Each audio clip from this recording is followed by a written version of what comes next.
تاسو ته دا پته شته چې اوس انګریزانو او غیر مسلمو ډاکټرانو هم خپلو خلکو ته دا نصیحت کړی دی وایي کم سے کم هفته یا لسو ورځو کې یو ورځ د څه وخت نه څه وخته پورې روژه نیسئ او زموږ شریعت موږ ته څه د پاسه 1400 کاله مخکې ویلي په هفته کې 2 روژې نیسئ په میاشت کې 3 نیسئ د رمضان د میاشتې روژې نیسئ ځکه چې دې معدې ته ارام میلاو شي سکون ورته میلاو شي او دا د تجربې خبره ده او تاسو ټولو ته معلومه وي چې کله انسان روژه ونیسي که نه نو په دغه ورځې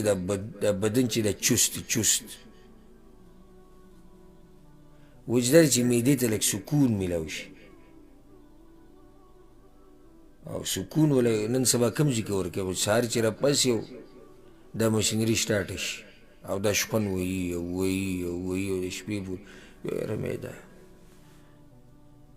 نو معده غریبه به خرابېږي نه چې په مخه په هغې کار روان دی او هر شی ورته ورولي خرابه شي که نو کوم سړی چې روجې نیسي د ده معده برابري په دې روجو نه ما تاسو وایي چې غیر مسلم اوس دا طریقه راویسته چې هغوی هم ځان له په یو څو ورځو کې وخت خاص کړی روجې پکې نیسي د دې لپاره چې دا بدن پکې روغ